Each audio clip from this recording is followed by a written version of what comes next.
Welcome to PodcastOne. We hope you'll support our sponsors who bring you these podcasts absolutely free and with limited interruptions. And of course, we appreciate you listening to this show, which will get started in just a second.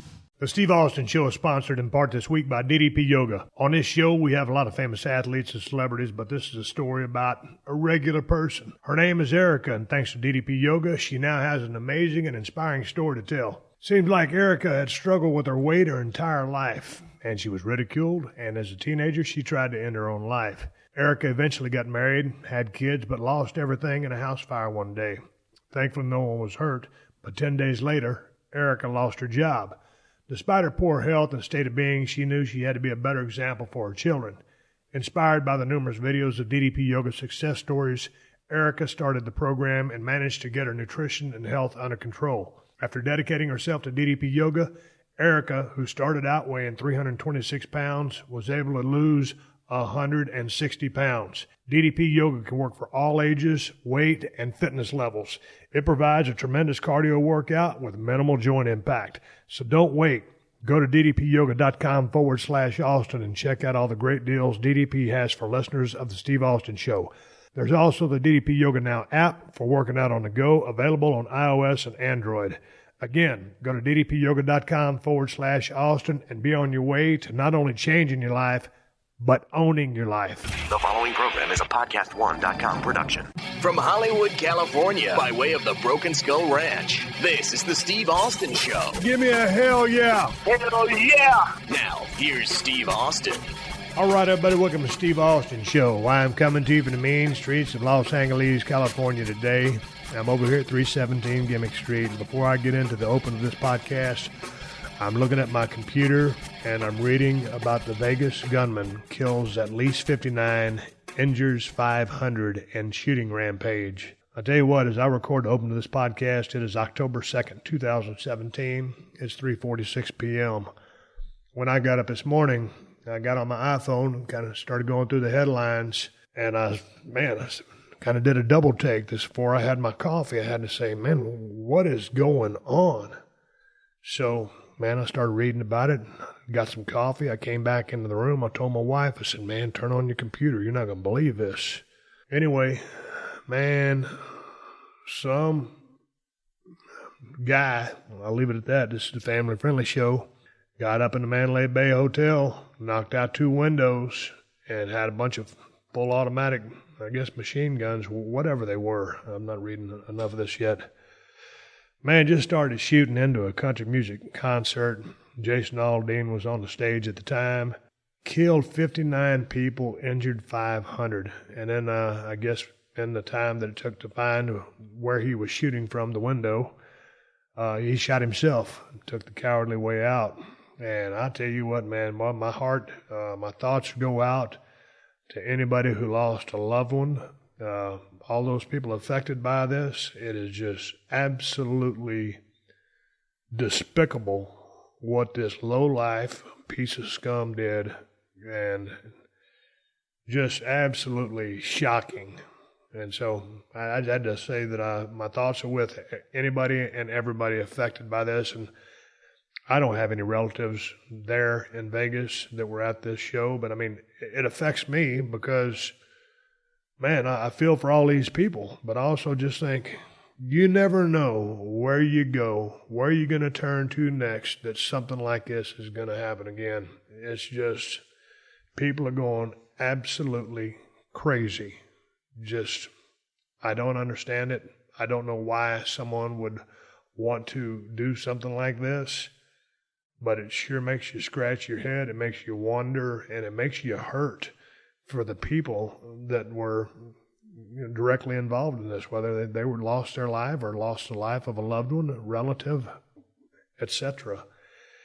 Absolutely baffling to me why someone would do that, and not all of the pieces of the puzzle have been put together yet, and maybe someone will make some headway and find out motivation, why this guy would be driven to do such a dastardly act. But man, I tell you what, Las Vegas, anybody that was involved in this or was affected by this, my thoughts are with you, my heart goes out to you. But with that being said, I have a podcast to do. And I had a great podcast today, and I'm happy that you guys are going to get a chance to listen to it. I had to get my thoughts out there about Las Vegas before I could continue or even start the podcast, because that was first and foremost. And so at today's conversation, I'm talking with former competitive bodybuilder Dave Palumbo about the modified ketogenic diet. A lot of you people have been following me on the podcast, been following me on Twitter or Instagram at Steve Austin BSR. You know, I've been flirting and kind of dabbling and messing with this ketogenic diet for quite some time. I started as long ago as when I sold my ranch, and I was driving on the way back with my Chevy pickup and my trailer, and I was stopping at fast food joints, and I was just eating burgers and vegetables and throwing away the French fries and throwing away the bread. When I got back to Los Angeles, I kind of made more of a concerted effort to follow a standard ketogenic diet. And the standard ketogenic diet calls for basically about 70% fats, about 20% protein or 25% protein, and the rest is going to be carbs, but fibrous carbs, nothing starchy, less than about 25 net grams. So I followed that blueprint for a pretty good while. But while I was following that blueprint, you know, I was still having a couple of beers every night or having a couple of shots of whiskey every night. Nothing crazy at all. Very light or mild drinking, but I just wasn't making any headway. Made a little bit, I would say, because I was putting in the work in the gym, doing my weight training heavy, training hard, or as heavy as my body will let me with all the surgeries, doing the cardio, putting the time in, but I just wasn't making enough progress. And so I started looking around, asking different people. As you know, I had Mark Bell from Super Training Gym in Sacramento on a podcast. Mark kind of gave me the idea to go ahead and, hey, man, give the ketogenic diet a try. And so I did. So thanks to Mark for suggesting it. But as I kind of floundered and kind of just was trying to read the definition and apply everything and use all the calculators that you follow on the computer or online, I found every one that you can think of. Put together all these plans, and it's always one thing when you make a plan for someone else, but I find when I try to make a plan for myself, since I really, in the world of nutrition, don't know what I was doing, just would flip-flop around and change my diet. And so if I wasn't losing any weight or I stopped losing weight, well, I'd shift strategies and try something else. That's one of the biggest dieting mistakes I believe that you can make. And you'll come to find out in my conversation with Dave Palumbo about his strategy, why this strategy worked, and how he makes the changes. So anyway, I'd been talking to Kevin Nash, on and off. Me and Kevin talk, once or twice a month for years and years. And people know he's one of my best friends. We're always talking about working out and getting in shape, and Kevin is a fitness freak and likes to keep in shape and look good. He kept mentioning Dave Palumbo's name. And I remember Dave from his competitive bodybuilding days, 90s and 2000s. I mean, he was one of the biggest guys on stage, one of the most ripped guys on stage, and being a huge fan of bodybuilding and powerlifting, I pretty much knew his career. But I didn't know that, he was in the training business and consultation business, making programs out for not only elite bodybuilders, but also athletes and regular folks like myself. I'm not an elite athlete. I'm pretty much a regular person at this stage in my life. And so, man, he had mentioned Dave Palumbo's name so many times. I figured, man, I'll get in contact with this guy, see if he can make a diet up for me. And it turns out, through my research, I'd found out also, in my search for ketogenic strategies, that Triple H, Paul from WWE, was on a ketogenic diet. And, Paul has someone train him and Stephanie. They're busy as hell.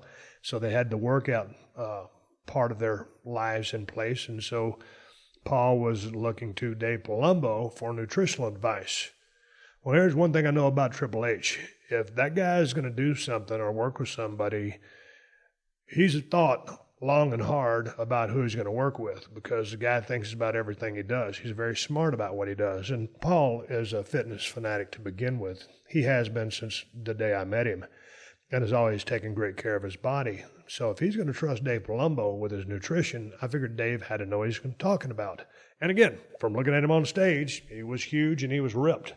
hey, dude, I'm just trying to get lean. I'm not trying to hit a bodybuilding stage. So I reached out to Dave, and we started talking. I sent him the information that he wanted, what I was eating. We'll cover this in the podcast, what my weight was, the fact that I was going to have to send him some pictures of what I looked like each and every week, update pictures so he could see my progress.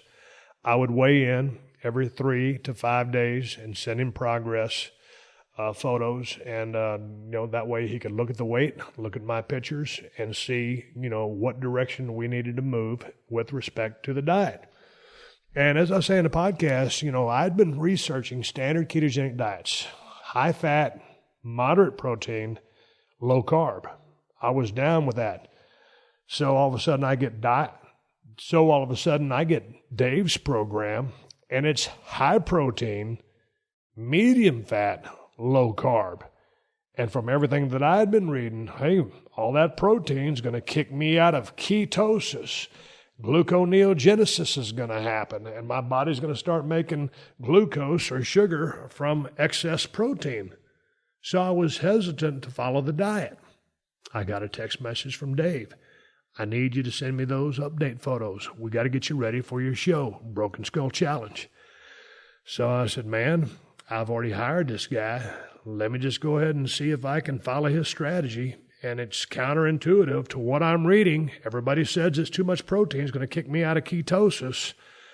So I started following the program. I sent Dave some pictures. And I remember, you'll hear me talk about this in the podcast, I flew up to Denver. I think it was a time on the Stone Cold podcast when I talked to Triple H. And I remember seeing Vince McMahon backstage. And he goes, God dang, Steve. He says, what are you weighing? And I said, man, about 275. And, I could see by the look on his face, he was asking me because he thought I was way too heavy. And if you go back and you look at those older podcasts, you can see how bloated my face was. I wasn't out of control. I was 275, but 275 is heavy for me. He goes, Steve, you got to cut it back. I looked at Vince dead in the eyes and said, Vince, I said, I'm not eating anything. And I was telling him the truth, but I was drinking stuff. I was drinking too much beer and too much whiskey. So anyway, looking at that, I kind of started this journey. So I give you that story. If you look back at those old podcasts on the network, you'll see where I was coming from looking at me physically. By the time I started working with Dave, I'd whittled myself down from 275, 270, 65, finally down to 260. And that's kind of where I hit that brick wall. That's where I reached out to Dave for help. And one of the things, when he asked me to send him my diet, I did. And I said, every night before I go to sleep, I have about 3 or 4 ounces of bourbon, which I did. That was my nightcap. And that's not a whole lot of alcohol. This was toned down from the podcast in Colorado. So anyway, he says, let's drop the alcohol for 7 weeks, and we'll see what kind of progress we can make. So it's a funny thing, when you get someone to help you with the diet, it really helps you out because, first of all, I'm a goal-oriented person. And when I try to do something for myself, 9.5 times out of 10, I'm going to do it.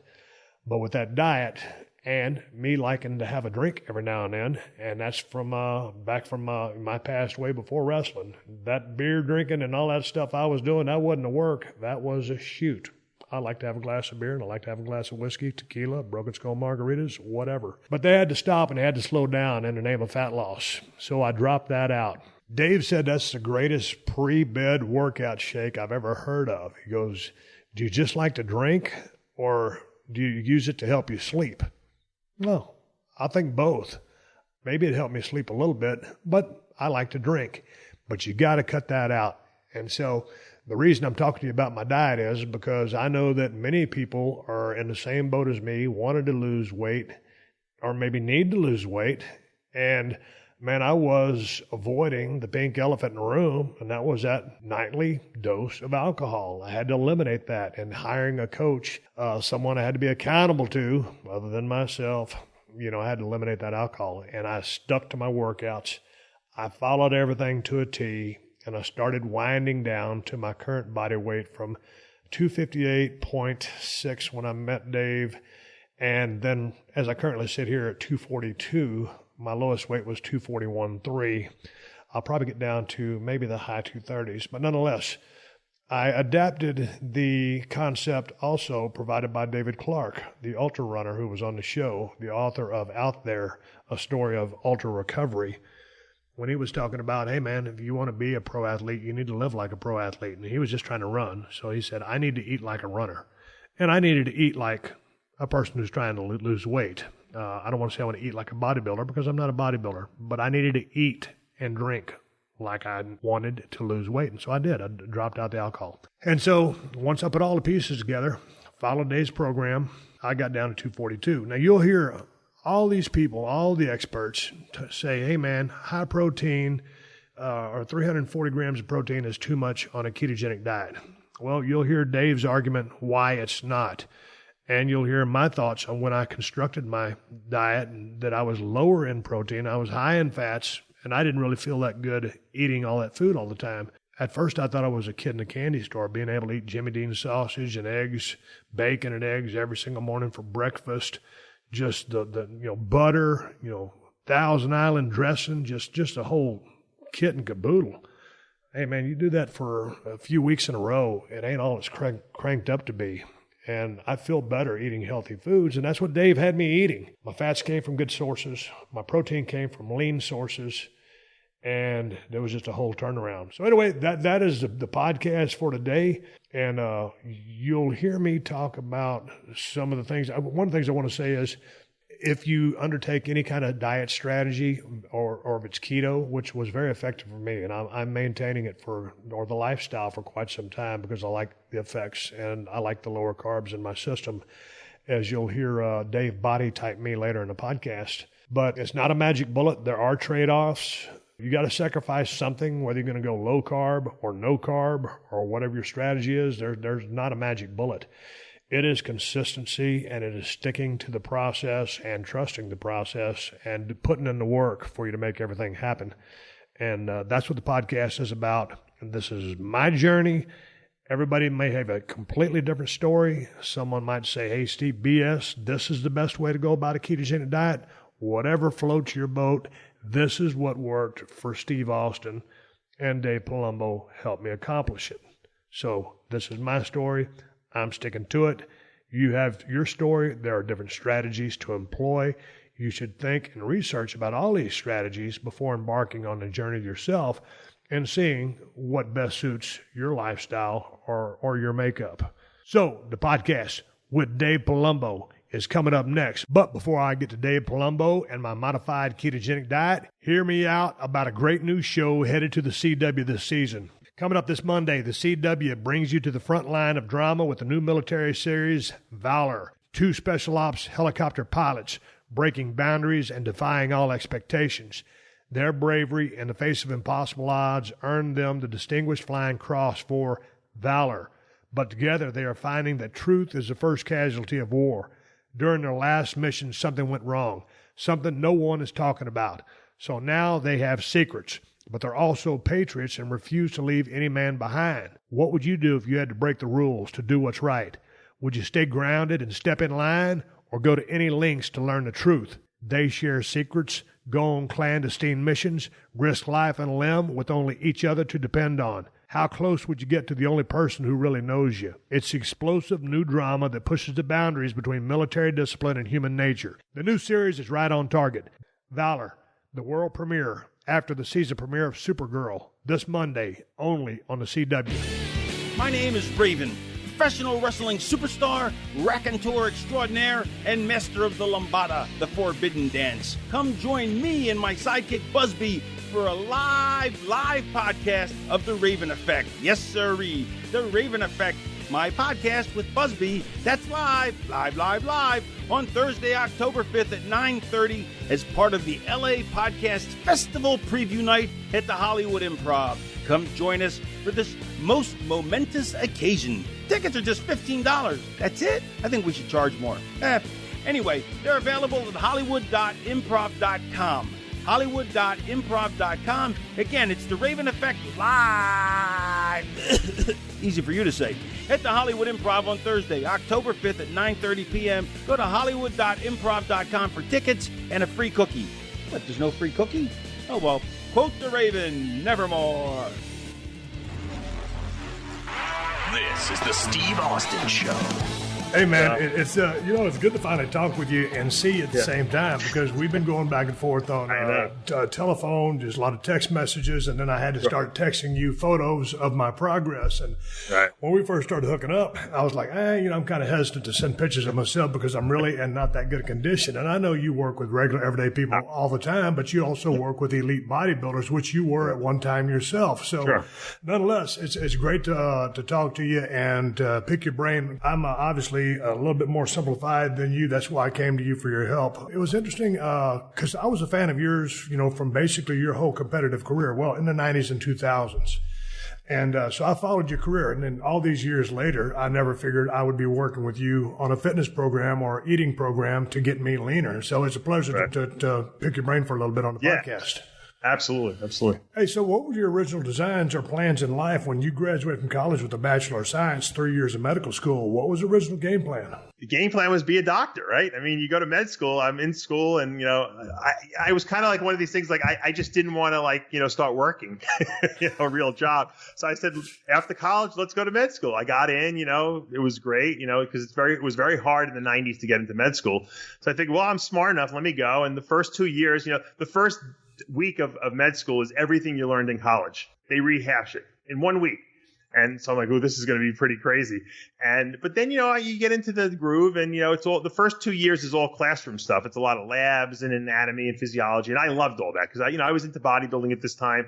I had switched gears. I was a runner in college, but I got into bodybuilding, and I was liking the way I was looking, seeing the changes, and I'm understanding the physiology of what's going on, which is really important because, a lot of people don't understand what's actually going on in their body, and I was able to make decisions and nutritionally and supplement wise that were based on real science rather than just what people were telling me in the gym to do.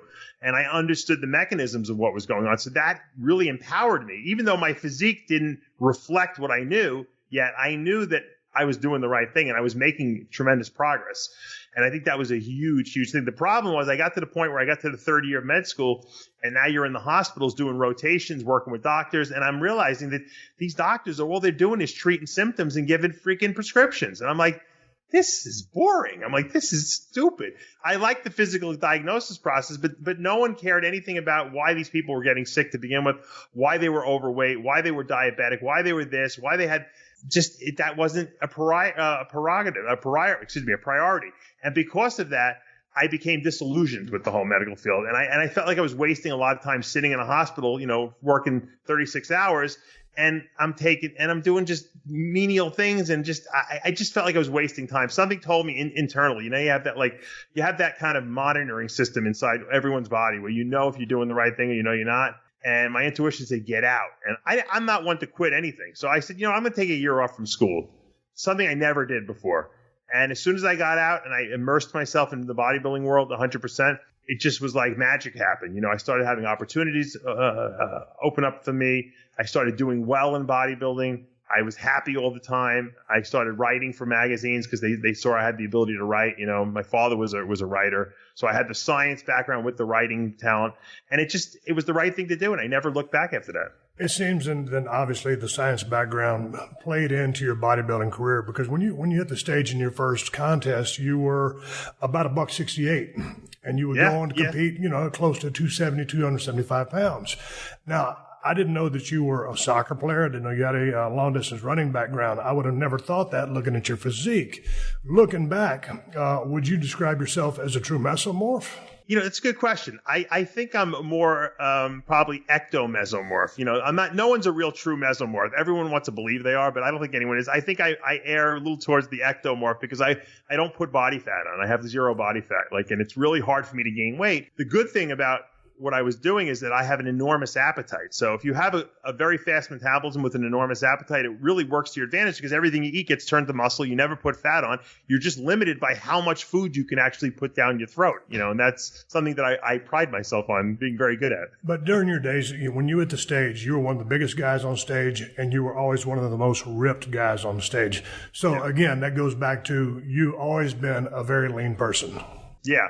Well, at first I had a diet. It wasn't so easy. As I added more and more muscle to my physique, my metabolism rose to epic proportions. Now, I have a theory also. I was a long distance runner for I'd say about 4 years, where I'm talking like 10, 12 miles a day of running. And, runners don't hypertrophy muscle. Their muscle becomes more energy efficient, meaning that the metabolic enzymes adapt so that you can oxidize fats faster to make more available fuel present. Because remember, long distance running doesn't use carbohydrates as a fuel source. It's a fat fuel type of activity at a certain level. When you're racing, it's a different story.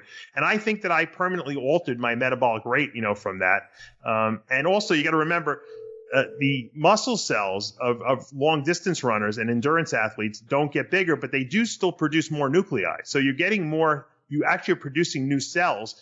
They're just not getting large because it's not functional. So you take a person who now has more cells as an endurance athlete, and you change their activity. You take away the endurance and you put pure hypertrophying exercises in there, like weight training. And now I have a better predisposition to build muscle. I think that's why my legs grew really, really quickly.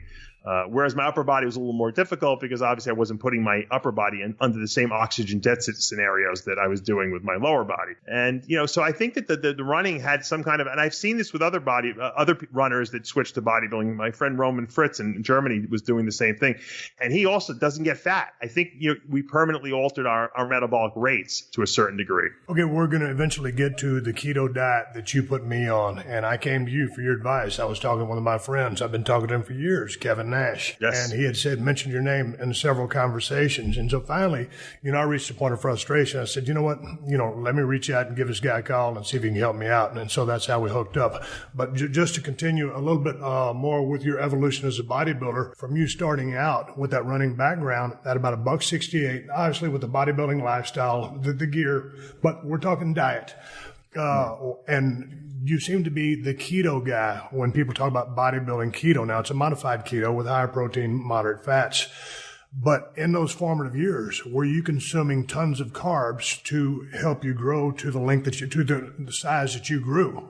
I did the conventional bodybuilding diet back in the early 90s when I started. First of all, I put 100 pounds of muscle on in 5 years. I just want to say that. And when I tell people, when they hear that, they get crazy because they're like, I want to do that too. But I'm like, you know what? I never looked at it as putting 100 pounds of muscle on. I looked at it as putting 1/4 of a pound of muscle on every week. And if you do that consistently over 5 years, you'll put 100 pounds of muscle on. So I never, ever allowed a week to go by, a day to go by, an hour to go by where I wasn't doing the right thing in terms of training, eating, resting. So, I was a meticulous lunatic when it came to that. And I think that's one of the reasons why I was very successful. But when I first started dieting, the bodybuilding diet of the 80s and early 90s was high protein, very lean protein sources, tuna and chicken and stuff like that, fish, and rice, potatoes, or oatmeal. No one ate fat. It was a zero fat diet. And that worked to a certain degree when I first started. But what happened at some point was I stopped gaining weight. I just couldn't get any bigger. It was probably around the 2, maybe 25 mark. I could not gain 1 more pound. It didn't matter how much tuna I jammed down my throat, how many shakes I downed, I wouldn't gain weight. And I remember one day, I told this story before, I went out, a couple of my friends and I, after the gym, we said, you know what, we don't want to eat the typical whatever lunch we pack. Let's go to McDonald's. Now, I hadn't had McDonald's probably since I was a kid, because when I was a runner, I didn't eat any junk food. And we go to McDonald's, and literally, I swear to you, I said, well, if I'm going to go, I'm going to eat anything I wanted. I ate probably 10 cheeseburgers, probably 2 large fries. I ate so much food, and then people started looking at me like really weird. And I'm like, what are you guys looking at me for? They said, your veins, they're expanding. And, because I was always very, very vascular, and my veins just were huge, and my muscles got engorged, and I looked like, I went to the bathroom, and I said, what the hell are you guys talking about? And we were posing in the bathroom, typical, 20-year-old bodybuilders. And they're like, you look like a freak. And I didn't understand what was going on. And I think, maybe it was from the salt. When I got home that next day, and when I woke up the next morning and I went to the gym to train with these guys, they're like, what the hell? Now they thought I was taking some kind of special supplement I wasn't telling anyone. And I said, let's go back to McDonald's today. And we probably did that 3-4 days in a row. And I seriously probably put on about 5 pounds of muscle in that first 10 to 12 days that I was doing that. And I said, wait a second, something's going on here. It's not salt. It's not McDonald's has a secret recipe. What does McDonald's have that I'm not doing? And I said, fat. there's fat in this food. I have a feeling I'm depriving myself. So I started pulling out the books, the textbooks, because remember the internet really wasn't out yet at that point. I'm going through it and I'm realizing there's essential fatty acids that no one's talking about. These are fats that your body can't synthesize on its own. And I'm like, no one's taking these things in. I said, I wonder if as bodybuilders we're fat deprived, and then I started studying more and I started realizing carbohydrates are not an essential nutrient. They're just a fuel source, but fats are. So I started incorporating more fats into my diet, and I realized that I was able to cut my protein back a lot more. Instead of eating 400, 500, 600 grams of protein a day, I could eat 300, 350, and I could eat 150 grams of fat a day, and I was growing better, processing my food better. I wasn't all like bloated from all the protein I was eating. And I that was the magic bullet. I said, holy mackerel. I discovered something no one realizes. Fat is necessary for muscle growth. And it doesn't have to be McDonald's, but it has to be, it has to be a strategy. And so I started I started analyzing fats, and without getting into too much detail, I realized there were three categories, the saturated fats, the polyunsaturated, the monounsaturated. And I started taking in certain amounts of each fat and playing around with the different ratios. And I saw a huge change in my physique. So much so that I was growing at a rate that people thought, this guy has some kind of drug that we don't have. And it wasn't the case. I was doing exactly the same thing. It was just that I had the secret to what was going on diet-wise. And I modified that when I started dieting for shows. I started saying, well, why am I going to change my strategy before a show? If fats are essential, why don't I just cut the carbs back and raise the fats up? And I would do that. But I didn't get rid of carbs. And I started saying, well, it's working, but I don't feel so good, when I'm really this low carb.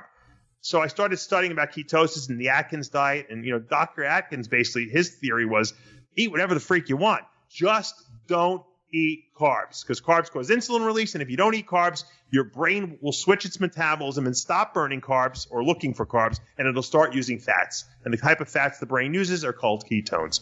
They're conversion processes. They're fatty acids that can get converted to these things called ketone bodies, and your brain uses them as fuel. And I said, let me try to get rid of the carbs. So I got rid of the carbs, and I actually felt better after a couple of days. Your head clears up. You don't get cravings. You don't get mood swings. You feel good. Your energy levels are good. And I said, you know what? The number one reason people fail on their diet is because they're moody and hungry and they miss miss eating the foods they want. I'm a machine. I could do any kind of diet, but for the normal person, this would have to be a great diet. So I started realizing, let me start formulating. I said, Atkins never really gave rules. Most people ate too much fat and they ate bad sources of fat. I said, what if I actually design a performance angle on this diet? High protein, moderate fat, okay, just enough to get you through, and low carbs. And that's where the Palumbo ketogenic diet came from. It just came from a performance aspect. In other words, combining bodybuilding with the tenets of what the Atkins diet entailed, and I just made it, for the athlete. So then when you were still competing, you came up with this diet. How many carbs would you be eating before you dropped them out, then you say? I found that I liked the way I felt better on no carbs. So what I would do is I would eat more protein and more fat and cut the carbs back, and I didn't miss it. But the only thing I realized was that I knew that thyroid hormone, especially the active thyroid hormone known as T3, is very dependent on insulin. So if your insulin levels are really low, what invariably happens is that your body stops converting thyroxine hormone into the active metabolite T3, and then you'll slow your metabolism down, and basically the diet stops working. So what I did was I designed, and it was really something that I was, I always liked to do anyway. I didn't realize what I was doing when I did it, but I like to have a cheat meal once a week where I'd give myself one meal to eat whatever I wanted. I felt that it stimulated metabolism. Didn't know how, but then after studying, I realized that it was doing this by spiking insulin and keeping that thyroid conversion to the active form, moving it at optimal levels. And so that's all I did. I would have the protein and fat during the week. On Saturday night, I'd go out. I'd eat whatever I wanted. I'd go to all-you-can-eat sushi because I had a fast metabolism. So I couldn't eat enough food in one sitting to do any damage. So it's not something you would recommend to any human being specific to you. You could get away with it. Although you do have me on a once-a-week cheat meal, which helps me after we got through several months of diet. Right, but if you said to me, can I go to Dunkin' Donuts and have a dozen donuts and a Baskin-Robbins ice cream, I'd say no. You won't be able to metabolize all those calories. But if you say to me, can I go to an Italian restaurant and get a plate of pasta and a dessert, I'd be like, yeah, no problem, because that's reasonable. You want to just stimulate the insulin release so that your body spikes. And also, don't forget, all those carbs you're eating get stored as glycogen, because your glycogen stores, which is analogous to the gas tank in your car, are very low when you're on a ketogenic diet. So once a week, if you kind of refill the tank, so to speak, it gives you a little more fuel for the first, 3 or 4 days of the week. You'll feel better in the gym. And then, of course, by the end of the week, you're starting to feel low again, If I had to throw a number, or you had to throw a number on the carbs for that cheat meal as just a general guideline, what would you throw that number at? 100 grams, 150 grams, 200? Steve Austin, 150 grams. Dave Palumbo, 500 grams. Mrs. Jones, 100 grams. So it depends on the person. You got to their metabolism. That's where a coach comes in. Coaching is very important in this, because it seems easy to do, but it's very hard to and you know this, you are having this problem. It's very hard to advise yourself, because you look in the mirror and you make all the wrong decisions because your instincts are all off. You could probably tell someone else what to do, but it's very hard to tell yourself what to do. So then how important does it come into what you do as a diet coach to look at someone's body type and say, okay, mesomorph, endo, ecto? Because let me ask you, from the pictures you have seen of me, if you saw me on YouTube wrestling to see my body in its totality, how would you describe my body type? I'll tell you, I think I'm athletic endomorph. I think you're a mesoendomorph. If you wanted me to give you a classification, okay. You grow well, but yet you have stubborn fats, stuff going on. Now, the good thing about the way I classify you is a decent carbohydrate burner, not a good carbohydrate burner. Right. So if I did an off season, if you were a bodybuilder and you came to me and you said, let's do an off season program, I would give you moderate carbs. High protein, moderate fat, moderate carbs. You'd never get a high carb diet, because you're the kind of guy that would get fat and a big roll around your gut and everything like that.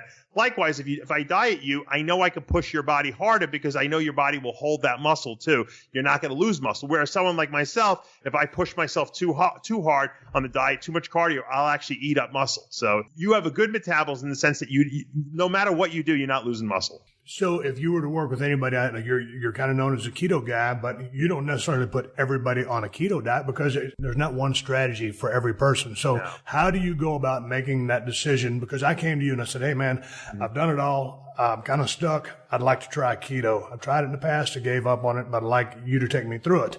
Yeah. But that's not necessarily the way you would break down or put everybody on a program. Right.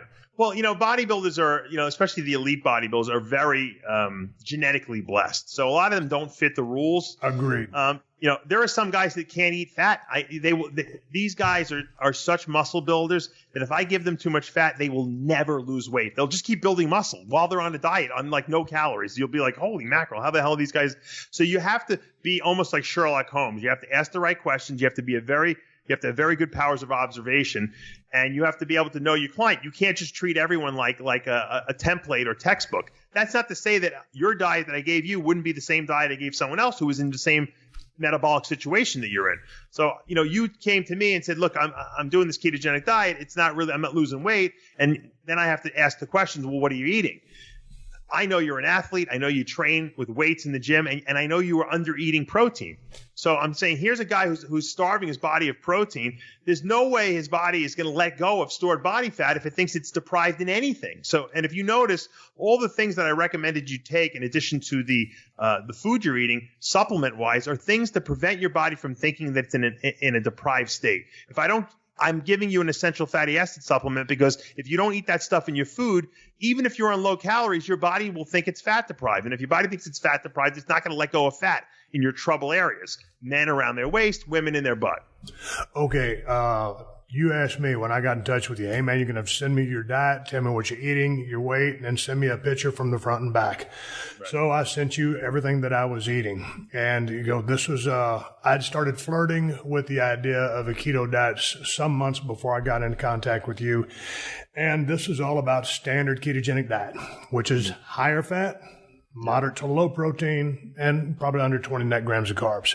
So that's in the ballpark that I was at.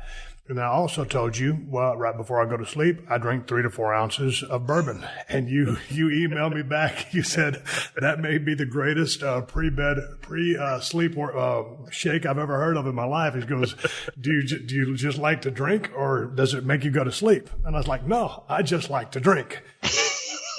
So I started off with the standard keto diet. And just from looking on my iPhone here, just give me a second.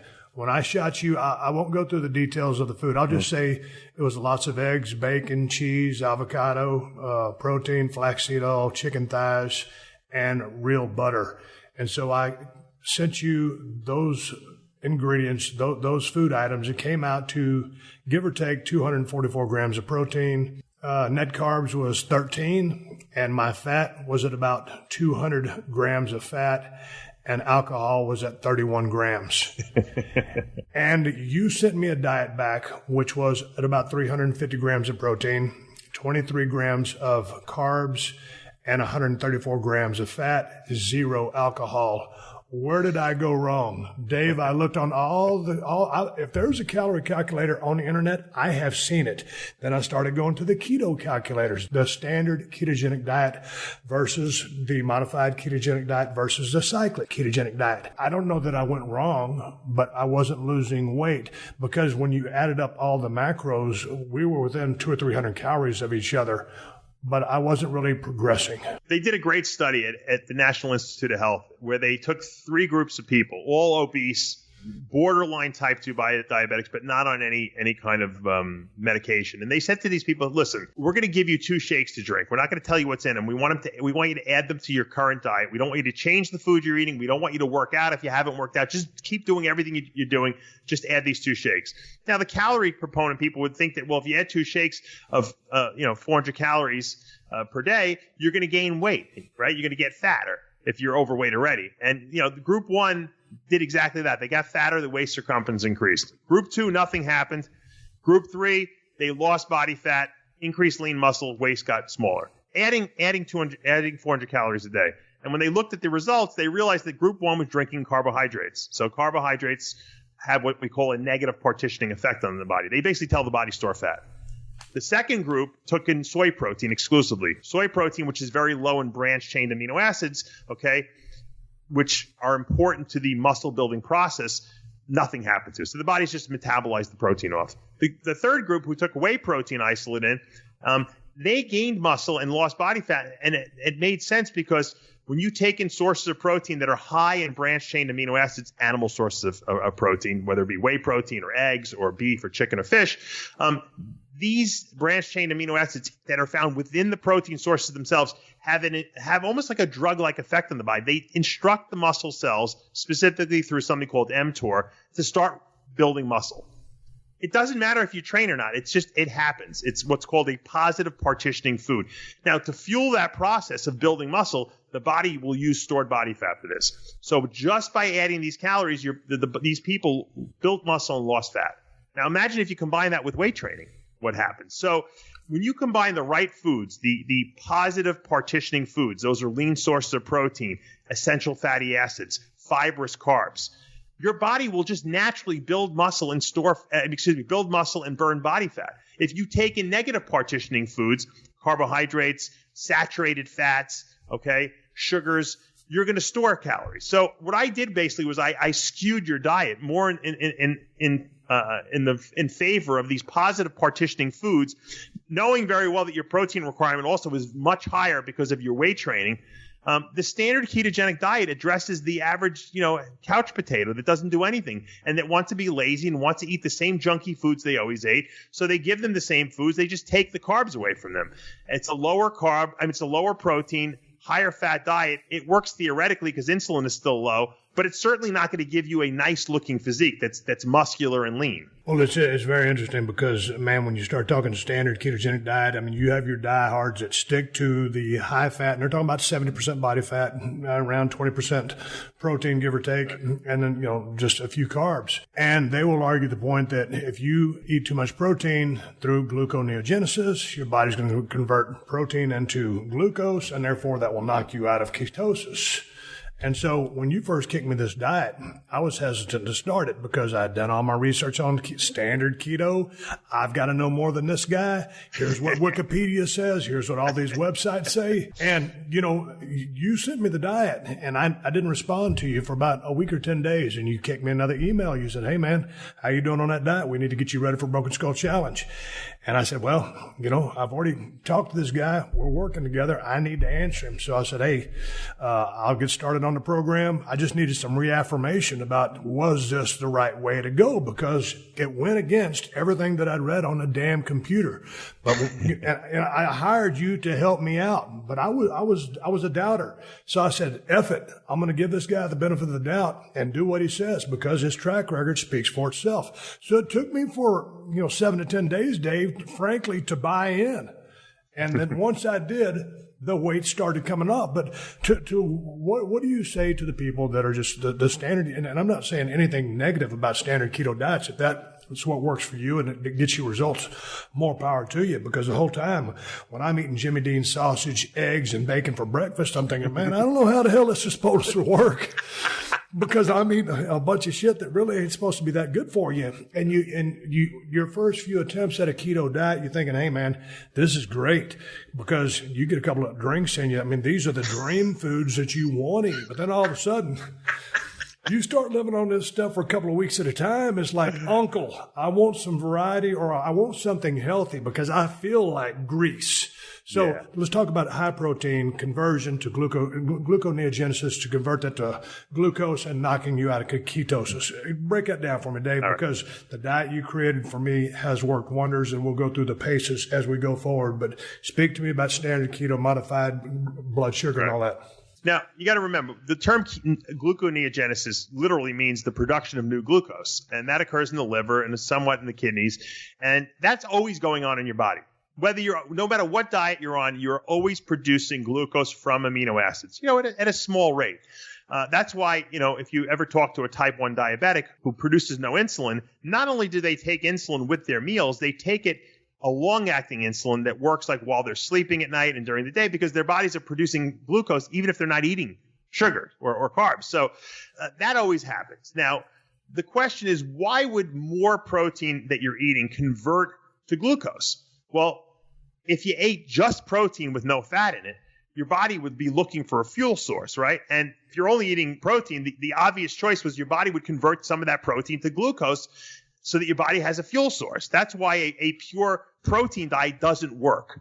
You can't just stay on protein and nothing else. You're going to convert some of it to glucose, and you're going to just feel like crap because it's not an efficient process. So, but if you give the body a fuel source, fat, okay, like a car, like a hybrid car. Hybrid car can use gas or it can use electricity. If you give the body a fuel source, okay, and your brain switches into ketosis, now there's no need for glucose. The only time your body, you, Steve Austin, are using glucose is when you're in that gym hitting the weights. And maybe you're using 35 to 40 grams of carbs for that entire workout. That's it. And you have enough of that just indirectly from the foods you're eating and from the gluconeogenesis that goes on all throughout the day. So you never have empty glycogen stores. You might have low glycogen stores, but we always have some glycogen in our bodies.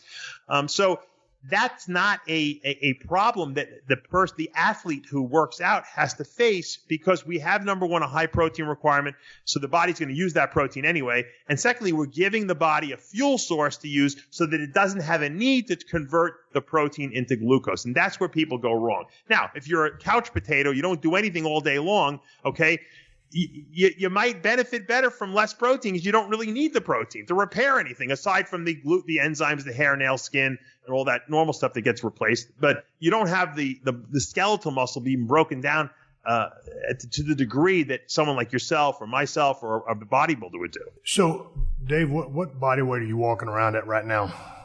Less than you. I'm about 195 right now. You just had a shoulder replacement, right? Yes. Yeah. I was about 210 before that, and I couldn't train for 8 weeks, so I cannibalize muscle really quickly if I don't work out or anything like that. But you know what? I felt comfortable around 200, 210. My blood pressure is good. I don't really think that I don't want to be bigger than that. That's why I really restrict my food intake, because I grow. I'll put the muscle back on fast. That muscle memory, comes back pretty quickly. But you're spending a lot of time cycling. What are you doing with respect to your weight workouts? before I got the shoulder surgery, my weight training had really been restricted quite a bit because of the pain level I was in. Everything upper body wise hurt, so I was doing machines and hammer strength stuff and cables to try to work around the pain. But quite frankly, everything I did hurt.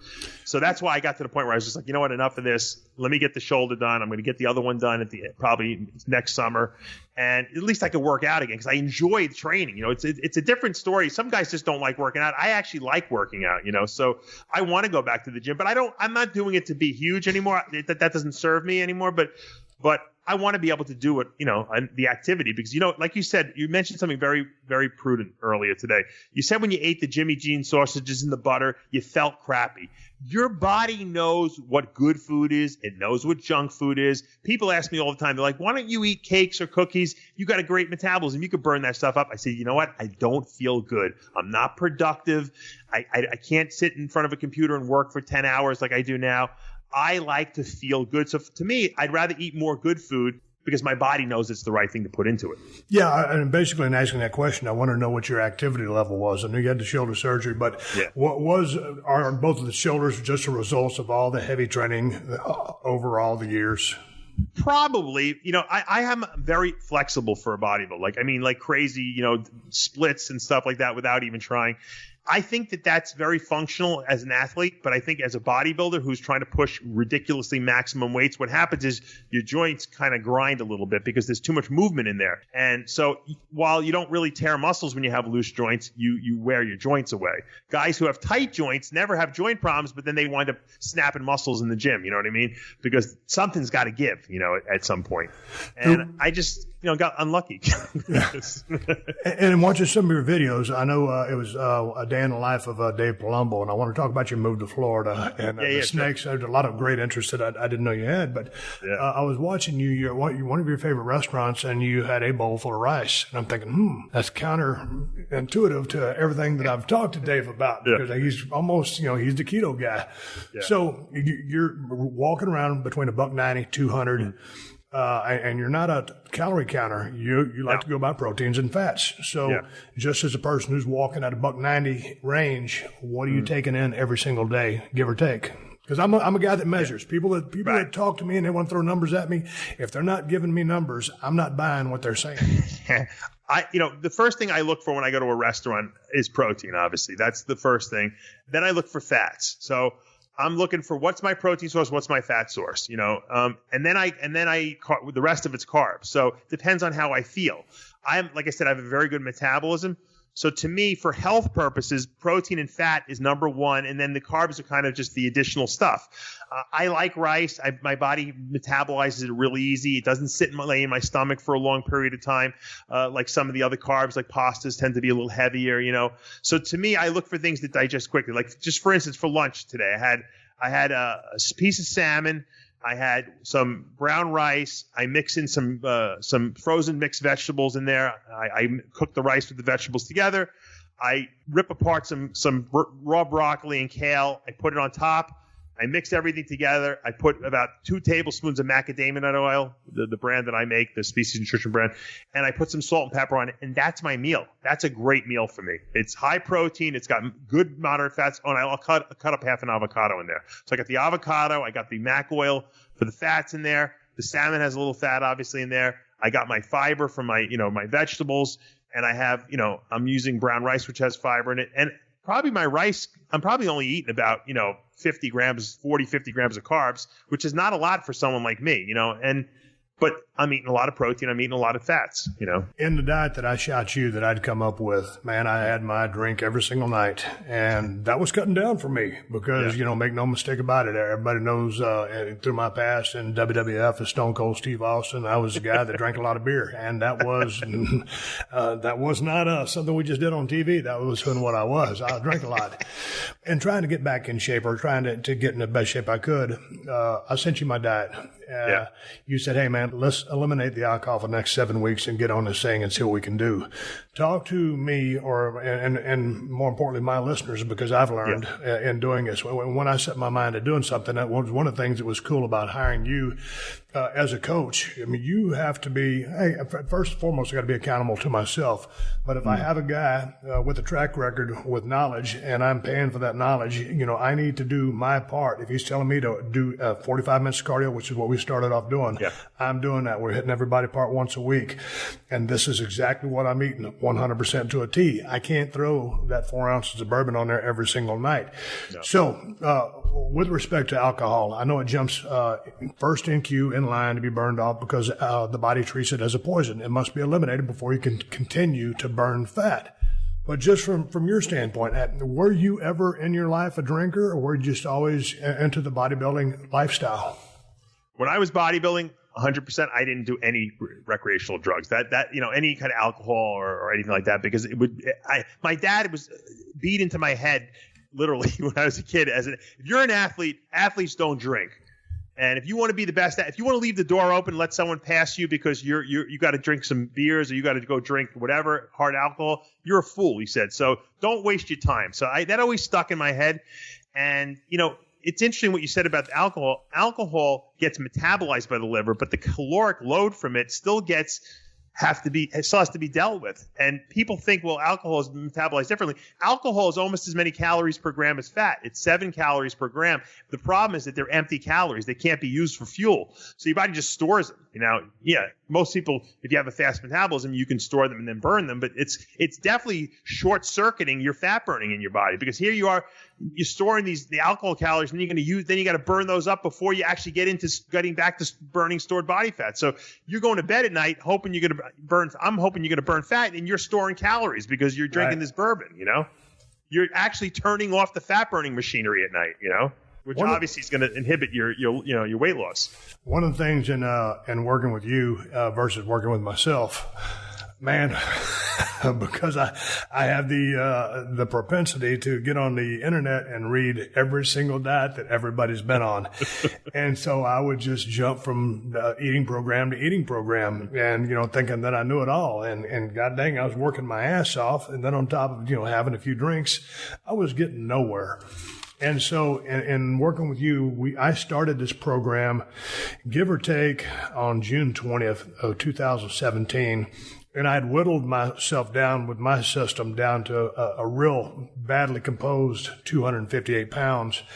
And I think at the lowest I got down to was 241.3. This morning I weighed in, sent you a picture. I was at 242. And I was pretty much just kind of maintaining my weight right now.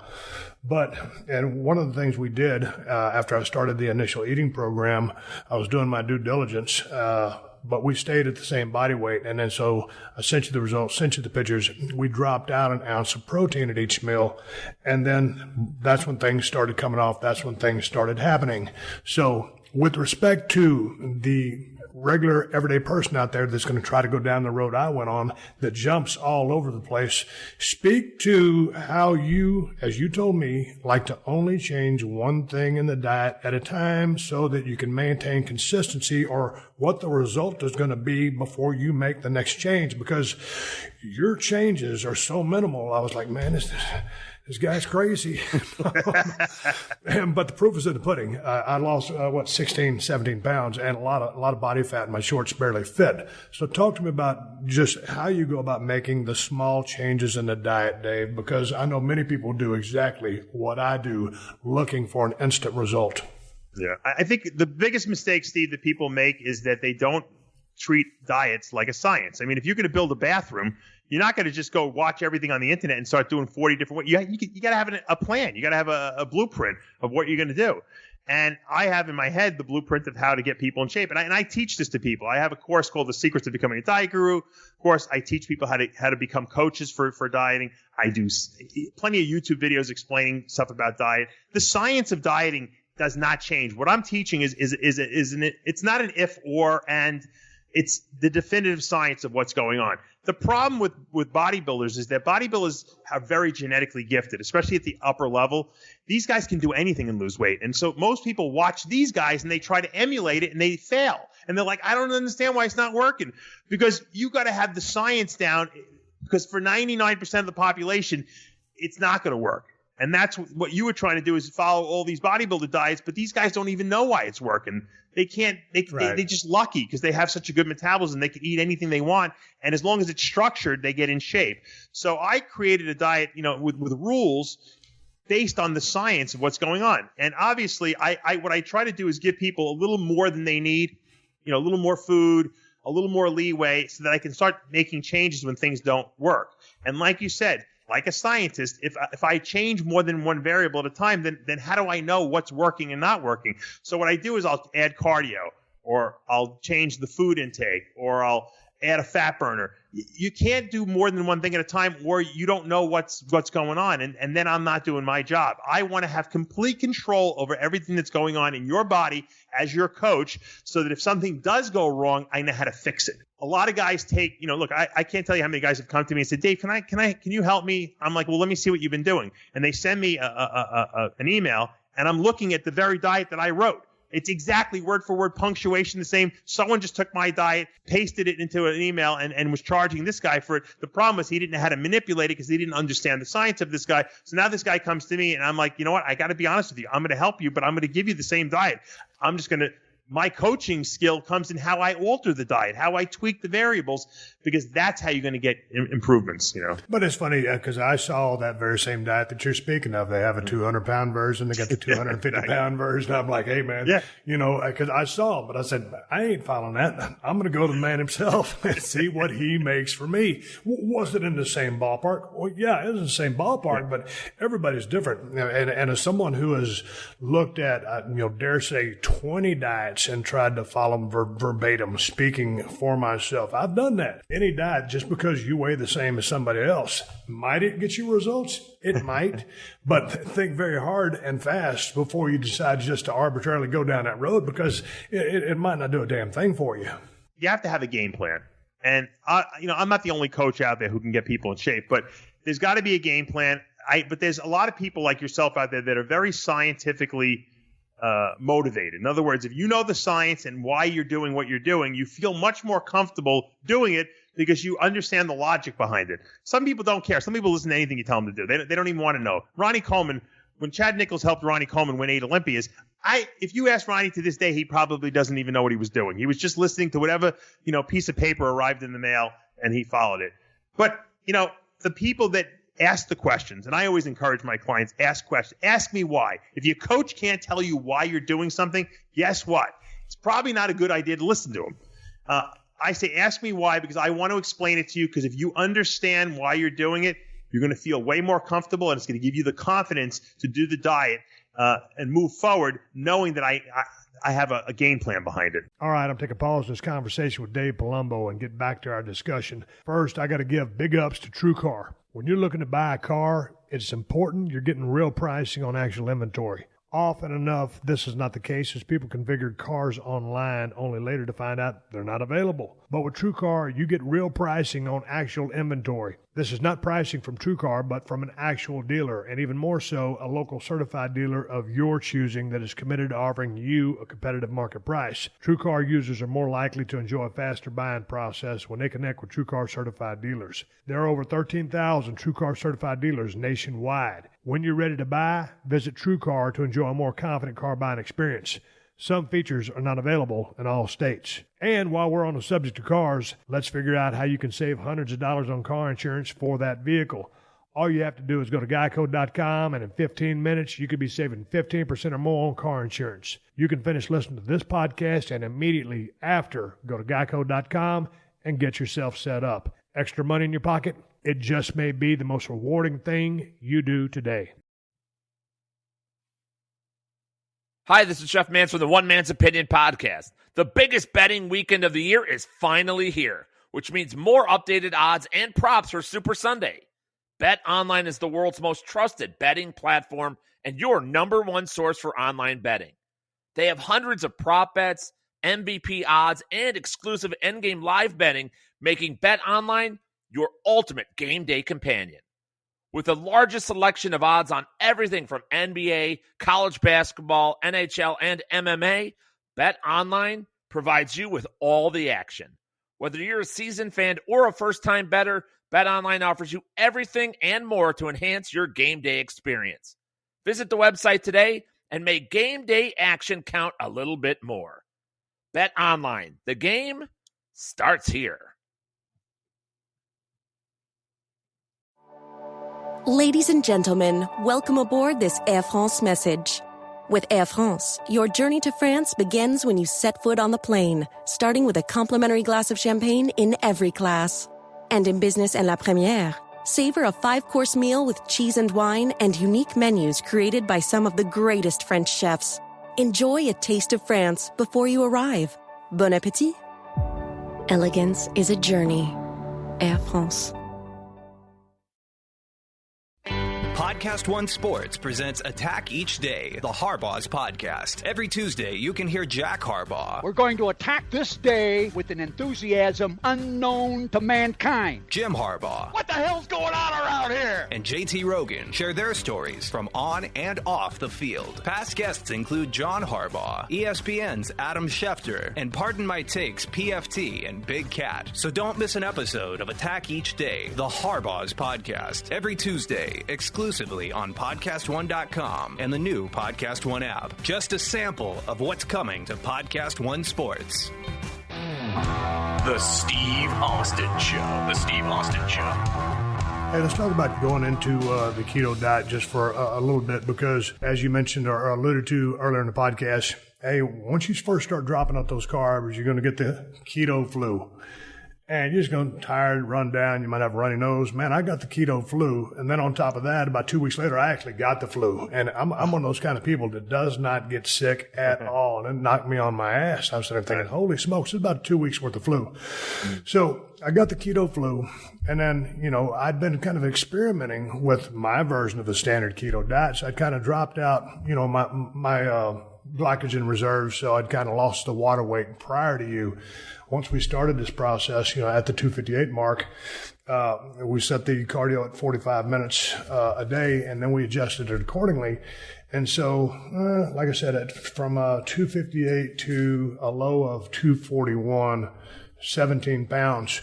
With those things to be expected, the keto flu, feeling a little bit tired, and then you get clear-headed. When I was eating all the carbs that I was, because back in the day I would have a buddy of mine who was making my diets, and he would say, Steve, I was eating 300 grams of carbs. He goes, your carbs ain't high enough. Your carbs ain't high enough. And I'm thinking, man, you sure about this? And this was a guy that kind of knew his stuff. And so I started jumping my carbs up, and I started getting heavier. But anyway, going back into this keto diet, I got the keto flu, went through that easy thing. Then once I normaled out and leveled, everything in the brain for my brain, being hit in the head with as many steel chairs as I can, pretty damn smooth energy flow and pretty good thought process through the way. So once you first get through those first steps of the keto process, what kind of weight is acceptable or is a good rate on a weekly basis? Because I would send you those pictures every 5 to 7 days, and we'd monitor my progress. But what is ideally something you like to shoot for as a coach? For a normal human being, say at 20% body fat, so because a person who's obese is going to have a much higher poundage to lose. Sure. Most people who start on a ketogenic diet lose a lot of weight quickly the first 2 weeks. You didn't, because you were already on a ketogenic diet. So we didn't see that water weight loss, because that's just water weight that's in the muscles as glycogen. So as the glycogen depletes down, you lose a lot of fluid. So a lot of guys I start working with bodybuilder-wise, they lose like 20 pounds the first 2 weeks. They flip out, because they think they're losing muscle, but it's just water weight. Then that slows down. For the normal person, they'll lose like anywhere from like 4 to 12 pounds the first 2 weeks.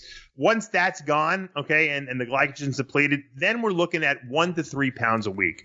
Okay, if you lose, usually 2 pounds is ideal. If you lose 3, it's a miracle. Sometimes you get a 4th pound in there. I think that has to do with water. if you're losing 1, that's acceptable. If you're losing nothing, then I have to start analyzing what's going on and do we need to make changes. So like I said, 1 to 3 pounds seems to be the ideal amount of weight to lose per week.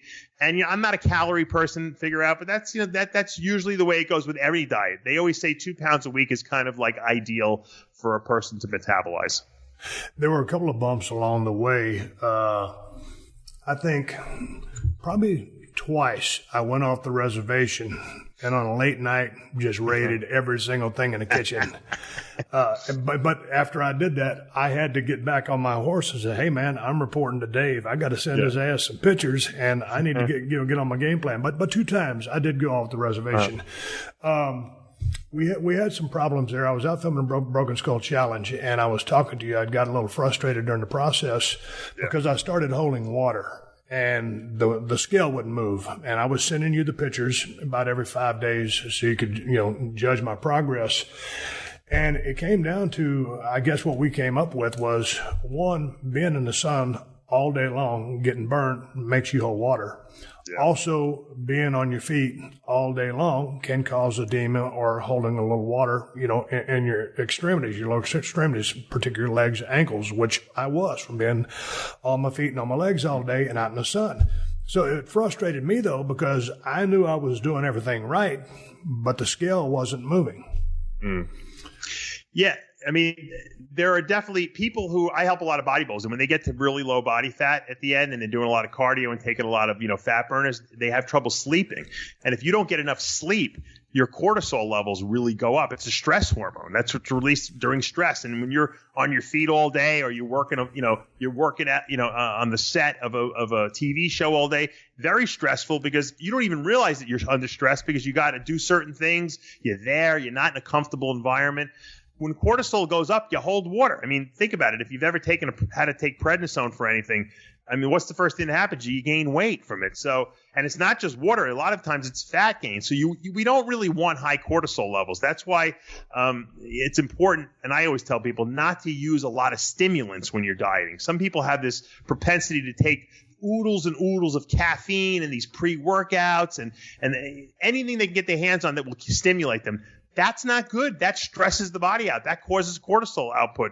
That will make you retain fluid. It even can, short circuit some of the muscle, the fat losses that you have going on. So you got to be careful of cortisol levels. It's important that you get enough sleep.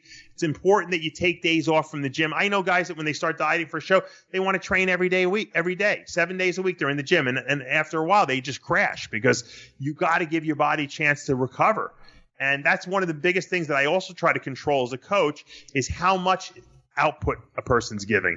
Because most people have too much. They want to do too much and they crash and burn. So I kind of cut them back. When I see, I'm training each body part twice a week, every 3 days, I only take 1 day a week off.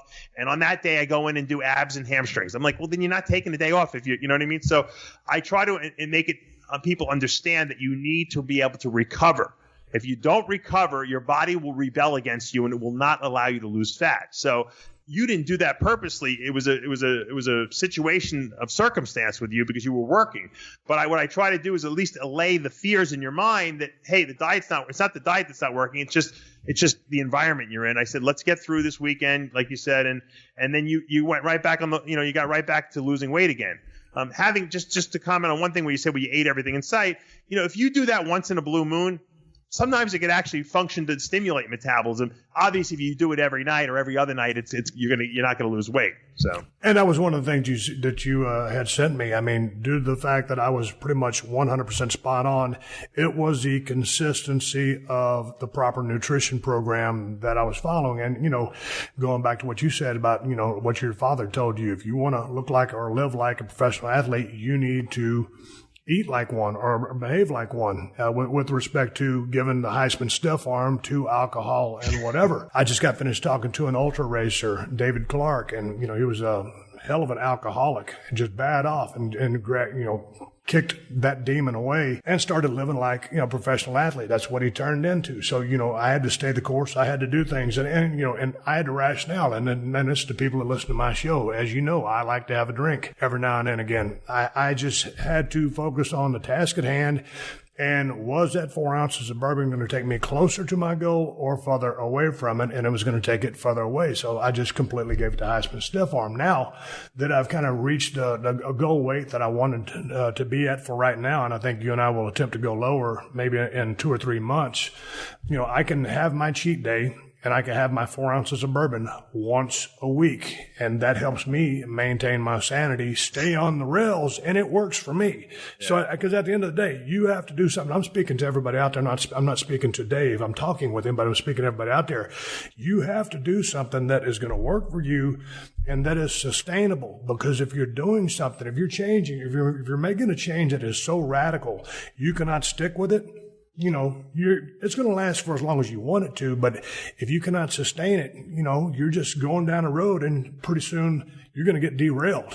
So what I'm doing works for me. Yeah. I think it's important also, Steve, to, like you said, you don't want to live like the life of a monk. You want to be able to enjoy yourself. But I find that if you give yourself a cheat meal once a week, if you give yourself a bourbon night once a week, you'll enjoy it so much more because you're not doing it when you do something every day, you take it for granted and you usually tend to get into abuse as opposed to just enjoyability. If you do that once a week, you're going to enjoy, your little buzz you get. You're going to know tomorrow I'm back on the diet again. I'm focused because let's face it, at our age, I can say this, we're about the same age. Yeah. It's about you living a healthy, long life now. We don't want to live a sick, long life. We want to live a healthy, long life. So there has to be some accommodations when you hit over 40 years old that you make that maybe you got away with when you were in your 20s, but you can't do anymore. Boy, I'll tell you what, back in the day, when I was a professional wrestler, and I consider myself back in those days, Dave, professional wrestling is a work. We know that, but I consider myself a professional athlete. I acted like one. I trained like one. I performed like one, but then I was also a rock star and I acted like one and I performed like one. And then on the other side of that, you're a truck driver because you're driving yourself all around the country, trying to get these shots. And that's all fine and dandy. When you're young, you're bulletproof and you can get away with it. That was the lifestyle I was living. But to your point, now at 52, hey man, I'm here for the long haul and I feel much better, having my, 1 to 2 drinks, once a week. I'm always going to have that, but I feel much better, first of all, physically and mentally. And then second of all, about myself. So it's been a transition that, I've enjoyed and, really works for me. I wanted to talk to you a few things about what happens or some of the things that go on physiologically from a keto diet, because you recommended that I take, I know you have your own brand of supplements and I want to talk about that through Species Nutrition. Now, when I first got this diet, and you know me, I'm going to be very frank with you. I said, okay, here's the diet, and then here's this list of supplements. Okay, the guy's just trying to sell me supplements. And I'm not a guy who does a whole lot of supplements, but, I am going to try your stuff, and I believe in what you're talking about because fiber. Once you stop taking carbs in, all of a sudden, that's a bulking type food. Once you drop all the carbs out of your diet, you don't crap as much. Just put it out there like it is. Yeah. You don't. So all of a sudden, your regular bowel movements aren't your regular bowel movements. So the fiber, I definitely agree with. Also, you're mineralized. I was taking magnesium and calcium. I was taking magnesium and potassium, just as far as my little system that I put together out of Broken Skull Challenge, because I'm out there in the heat, sweating all day. And you have Arthrolyze, you have Omega-Lyze. But talk to me about some of the supplements one might want to consider, because I do recommend fiber. I definitely would recommend an electrolyte, a mineral, or potassium, because I believe those from my personal experience. Speak to the people about that, because in losing the carbohydrates, you're also missing out on a couple of nutrients. Yeah, you don't hold fluid as easily when you're on low carbohydrates. So, you mentioned potassium. Believe it or not, sodium becomes way more important, because you don't. Sodium is what makes you hold fluid in your body. It enables you to stay hydrated. You're out in the sun. You're on no carbohydrates. You better be taking in sodium and you better be drinking enough fluids. You can't and sometimes guys drink so much water, they water down their sodium. So they think they're taking enough sodium and they're really not. So I highly recommend eating a lot of salt in your diet when you're on a ketogenic diet, especially because it's very easy to lose fluid. But there's 3 or 4 supplements that I tell people are necessities. Everything else is a luxury item. The necessities are a vitamin and mineral formulation that actually has real amounts of vitamins and has chelated minerals that enable you to absorb them. The reason that this is important is because while the macronutrients in the body, the protein, fats, and carbs, are all important, so that we get the right nutrients in, the minerals and vitamins are what run the chemical reactions in our body. So if you're missing calcium, you're missing iodine, you're missing chromium, you're missing vitamin B, you're not going to be able to metabolize fats. You're not going to be able to metabolize carbs. You're not going to be able to, synthesize protein. So you need all these. I'll give you an easy for instance. If you don't have, people think that, you need insulin, to absorb glucose into your muscle cells, which is true. But if there's no chromium, which is a metal, there's no chromium present, insulin doesn't work. And what happens is your body doesn't know there's no chromium there, thinks there's not enough insulin there. So it releases extra insulin, and then it makes people get fat. So this is one little instance where if you don't have this one mineral, you're gonna have a much higher propensity to store body fat. Okay, and that's just one of a million different examples. So a very high quality mineral and vitamin supplements is important. That doesn't mean going to the CVS pharmacy and buying Centrum one a days, because you can't jam enough of what you need into one pill if you're an athlete. Okay, it just doesn't happen. So I created V-Mineralize for myself. Basically, I said I'm going to make what I need, and then if everyone else is smart enough, after I educate them, they'll take it too. And that's how Species came about. It wasn't, I did it for me and my clients. Basically, that's what the line was. And then people just started asking questions and listening to the science that I put out there, and they said, hey, I want to get a hold of this too. And so that's how the supplement company came about. That's number one most important supplement. Number two, is an essential fatty acid supplement, because none of us get the essential fats. And without going into a whole lecture, we're talking the omega-3, fats and the omega-6 fats. And the threes you should always get from an animal source of fat, like fish oil, or krill oil, or one of those sources of omega-3s are better than getting in flaxseed, because flaxseed, which is a plant source of omega-3s, doesn't convert to usable form in humans efficiently. Likewise, on the omega-6 side of things, there are two separate omega-6 essential fats. One is we get plenty from our food, which is called arachidonic acid. The other fatty acid, GLA, or gamma-linoleic acid, is found in very high amounts in evening primrose oil. And so I put primrose oil, I put fish oil into that formulation, and I put them in the right amounts: 3 grams of fish oil, 2,600 milligrams of primrose oil, and it's a no-brainer. It's an insurance policy that you're not going to hoard fat because your body thinks it's deprived of essential fatty acids. So those two are imperative. Then every person in the world, probably pretty much, unless you're walking around naked outside in the sun on the equator, is deficient in vitamin D. So you should be, even though my V-Mineralize formula does have 2,000 units of vitamin D in there, you need an extra 5,000 units. So you should be taking 7,000 IUs of vitamin D3 a day. Those three imperative. Add the fiber as your fourth, and those are your top 4 supplements every single person should take. Everything above and beyond that is luxury item. Whey protein, carb, powder, even joint, essential joint replacement repair products are great, but they're not essential, to you living a healthy lifestyle and burning fat and building muscle optimally. The 4 supplements I mentioned, every person should take every day of their life. And don't just take fiber when you're on a low-carb diet, because fiber has so many other, health benefits. Remember, you could only repair muscle and burn fat as efficiently as you can remove waste from your body. And I give people the analogy of the fish tank. If anyone out there has a fish tank or ever had a goldfish bowl, if you don't clean the water, guess what happens? The fish dies, okay? If you have a fish tank with filters on it, which would be analogous to the kidneys of our body, it still works, but you still got to clean the water, because the water builds up toxic waste even with the filter working on it. Same thing with fiber. Fiber is your water changer of your fish tank. You get rid of the stuff that's in there that shouldn't be there, the toxins that have built up. The fiber yanks it out of the body and makes you feel healthier. Hey, going back to the salt comment, and I noticed in some of your videos, very liberal use of salt. And that was one of the things that I enjoyed about a keto diet, was the fact that I can put salt on my food. When normally on one of my older eating programs, taking, 250, 300 grams of carbs, 250 grams of protein, 75 grams of fat, my buddy would always tell me, hey man, too much sodium, lay off sodium. So I'm digging the fact that I can enjoy my salt. I noticed that in my diet, Dave, red meat is not a part of my eating program. I have the salmon with the omega-3s. That's in one serving a day. And the rest of it, I get 2 protein shakes, and I'm getting 14 ounces of chicken breast. I was thinking when I started this thing, hey, man, chicken thighs are great. This hamburger meat is great. Are you proposed or against the use of red meat? I'm not. I actually think that like top round red meat is a really healthy cut of meat. If you can get grass-fed beef, even better. Because, grass-fed beef, because the cattle actually eat grass, all the fats in there, or most of the fats in there, they're omega-3 fats. The reason why beef is not healthy for you is because the cows that we produce in this country are fed corn.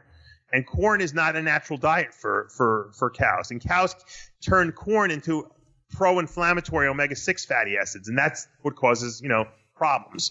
And once again, from a macronutrient standpoint, I mean, red meat should be as good as chicken, as good as fish, because if it's got the same fat and the same protein content, well, why wouldn't it work? Well, it does to a certain degree, but the problem, it goes back to what I mentioned about positive partitioning foods and negative partitioning foods. Saturated fats don't tend to stimulate the metabolic rate in the body. The saturated fats don't instruct the muscle cells to build muscle and use stored body fat, whereas essential fatty acids really do that. And because essential fatty acids and the heart healthy fatty acids like the monounsaturated fats like olive oil and macadamia oil, these are actually doing something in the body. They're being used for rebuilding the cells. Saturated fat to a certain degree, but it's not good in excess. So if you told me, hey, Dave, can I have red meat every other day, 1 meal a day, and I'm going to eat like a top round or filet cut, I'd be like, absolutely have it. But we do find that people lose weight better on fish, okay, as opposed to chicken and red meat.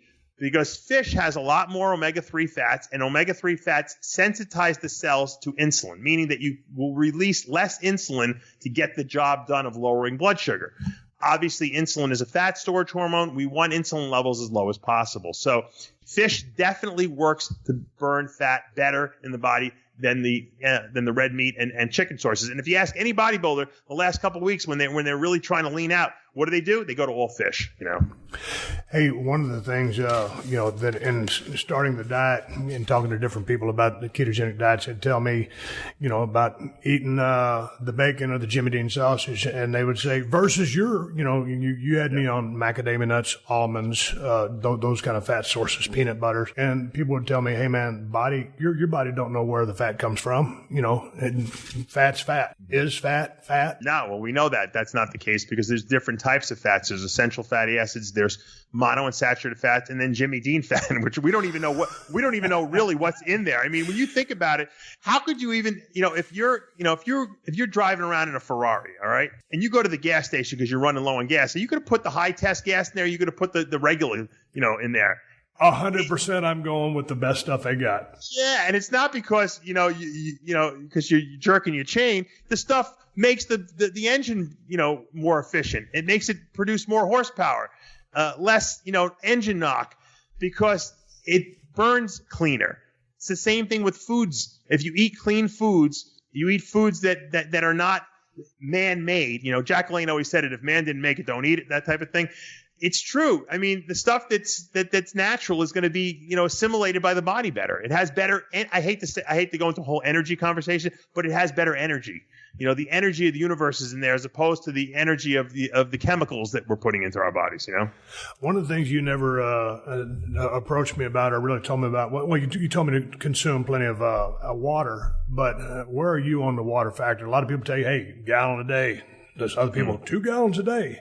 Where are you with that? The wonderful thing about the human body is it lets you know everything you need. If you're thirsty, drink. If you're not thirsty, don't overdrink. Because once again, if your body's saying you're not thirsty right now, and I'm not talking about where you're working so much that you just forgot to drink. I'm talking about you're hanging around and you don't really feel thirsty. If you're over drinking and just pouring water down thinking you're going to burn fat, you're nuts. If anything, you're just going to water down your electrolytes. So, I've talked to a lot of kidney doctors and stuff like that over the years because I have a lot of guys I work with that have kidney disease. And they're like, the worst thing for people with kidney disease is to overdrink because it taxes the kidneys. It makes them work harder to have to constantly be filtering all this extra fluid. So I think drink when you're thirsty.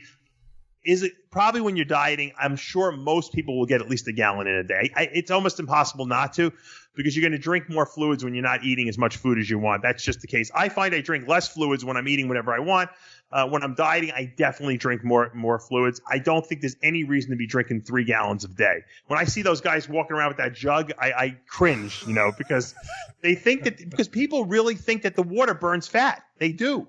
I talk to people. They're like, don't I need this water to maximize my fat burning? I'm like, no, You should be hydrated, but you don't need to be super hydrated, is what I'm saying. All right, let's talk about cardio real quick, because I had the eating program. I was doing my weights, and all of a sudden cardio, because you've got we don't go all day on this, but you have fasted cardio, you have cardio after you've worked out, or a separate session of cardio.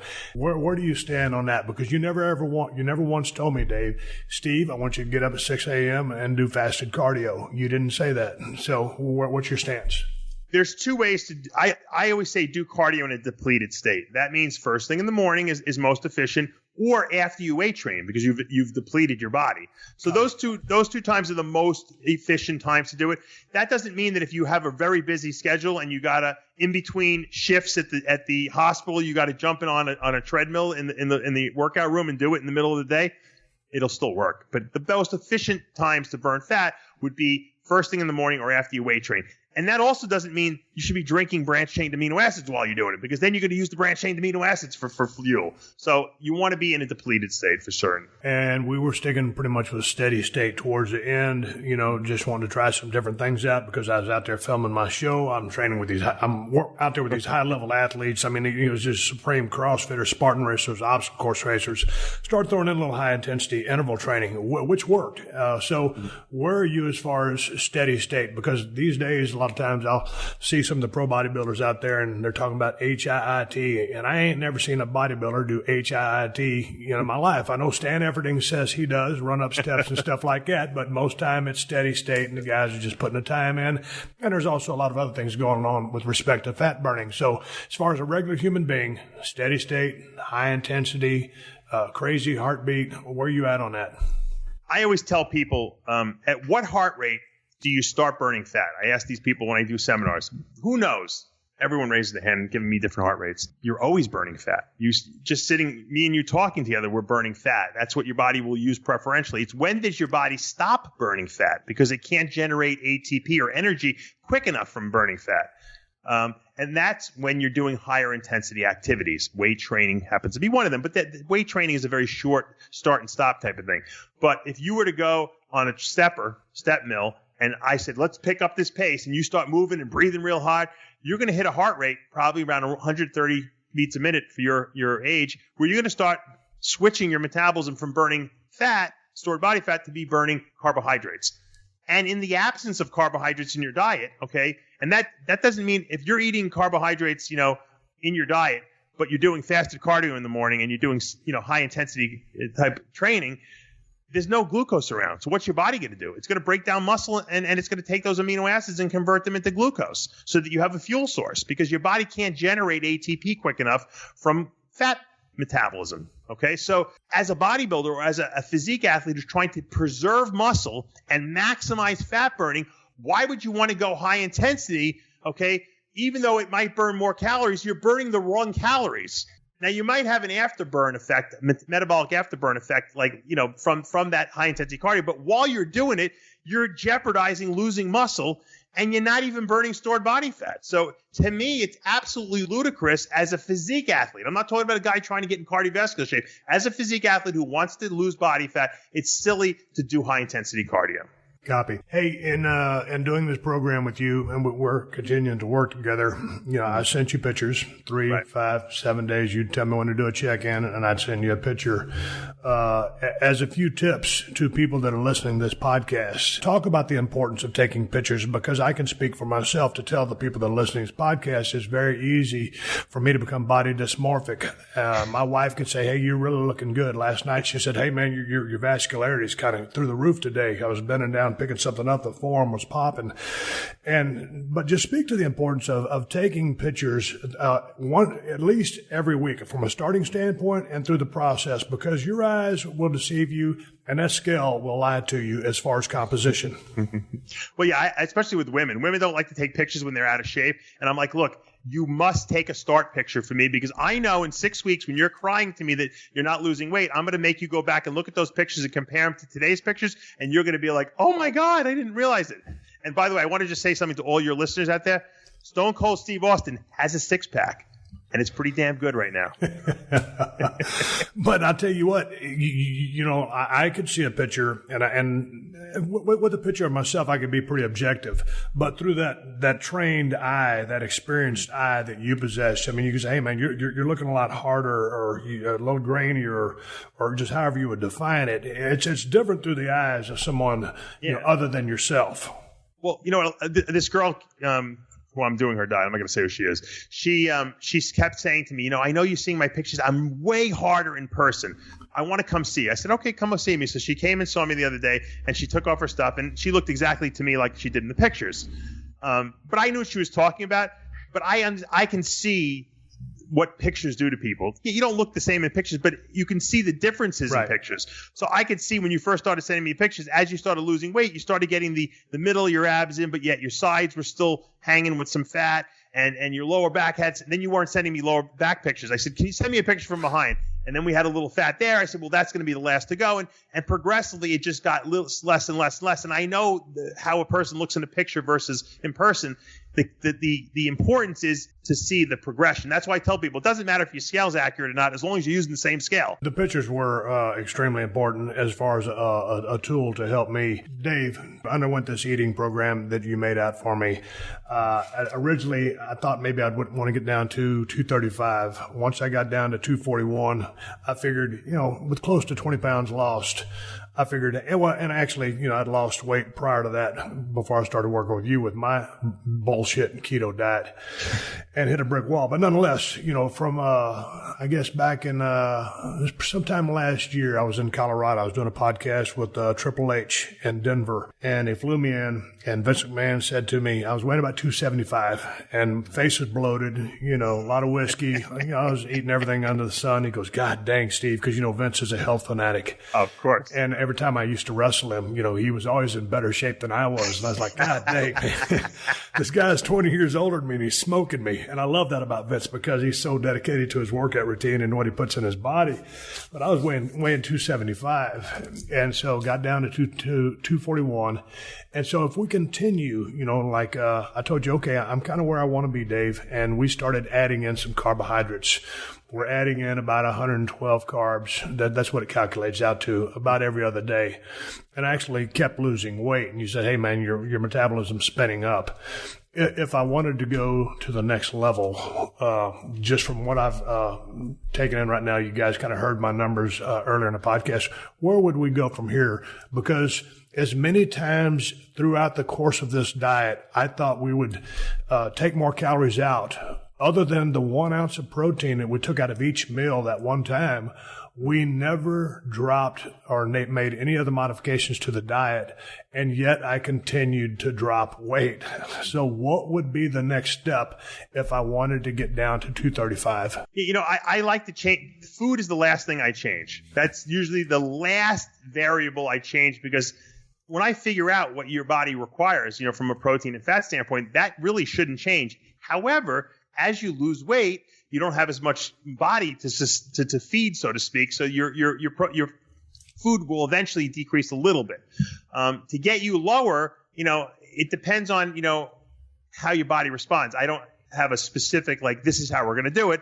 But, you know, with bodybuilders who I want to get down to like really single digit, really low body fat, I might even pull the fats every other day from them and give them more of a vegetable type of you know, load them up with more vegetables so they have some volume there to make them feel full, but their caloric, you know, intake for those days would be a lot lower. The good thing about fats is you can do that because your body can store fat.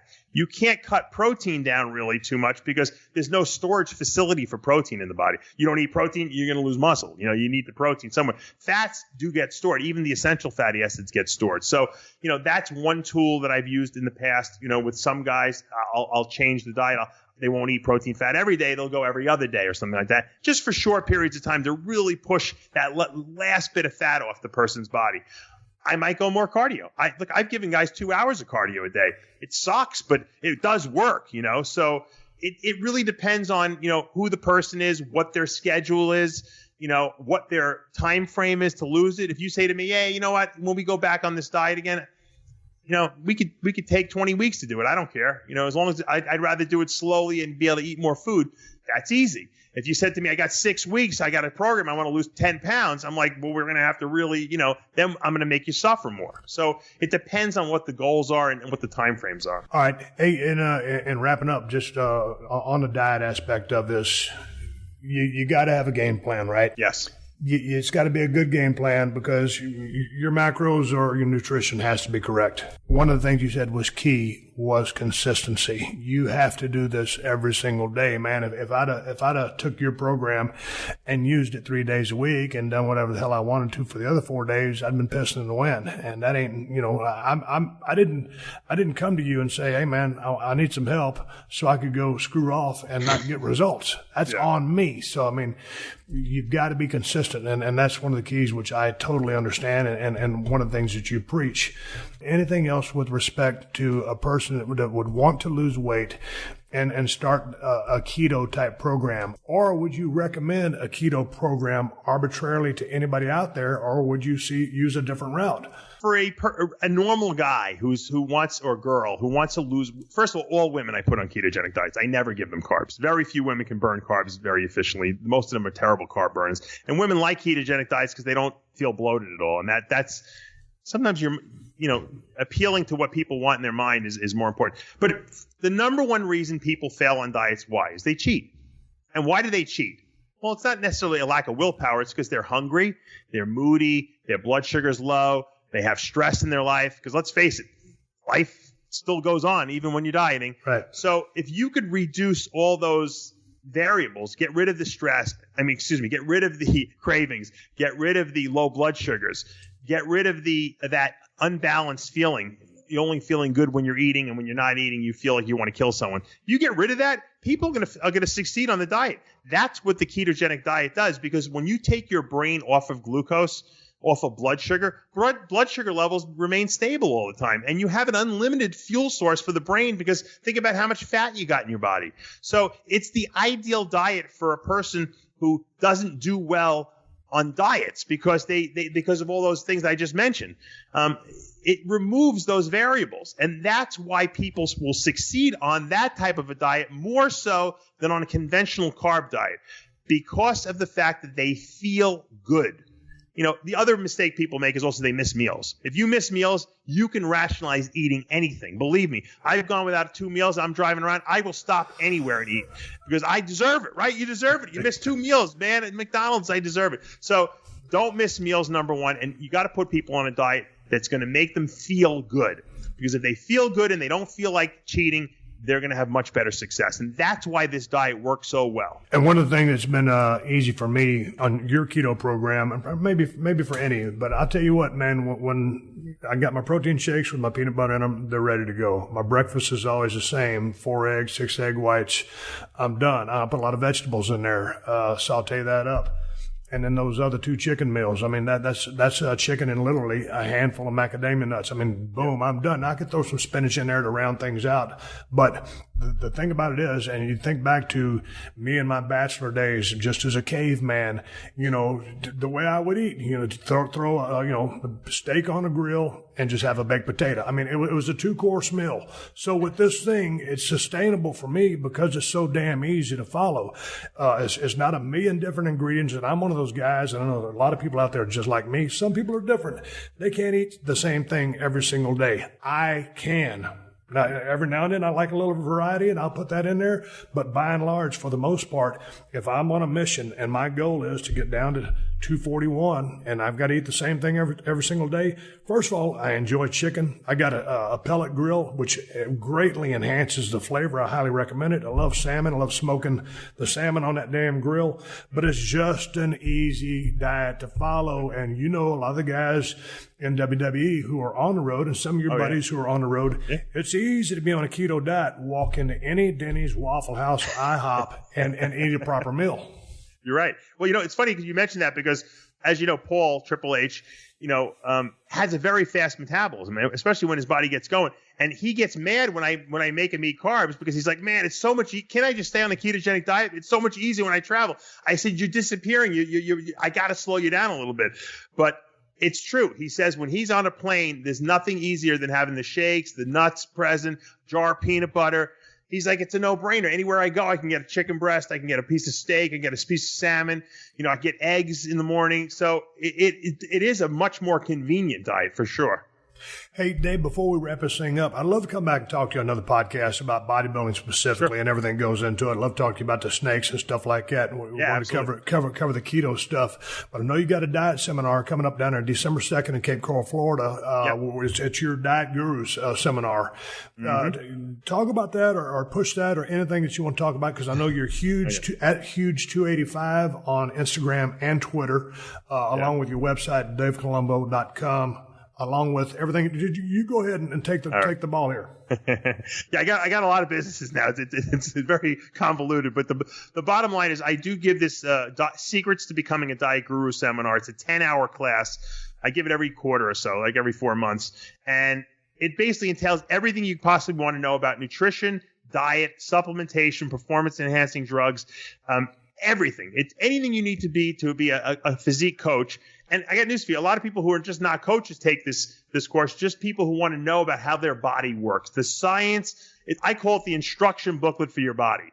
And the great thing about the physique world now is that there's so many new people coming into the physique world because of all the new classes, bikini and figure and fitness and men's physique and classic physique and bodybuilding, that everyone needs coaches. And I know guys that are making well over $150,000 a year from being coached. And you know what? These guys want to know what the science is. There's no schools out there that are accrediting people. There's no colleges giving courses on this. So I set up this course. I sell it out every time. We every single time before it comes, we have a filled class. And usually there's people asking me when the next one is. So this next one is December 2nd down here in Cape Coral, Florida, at my offices here.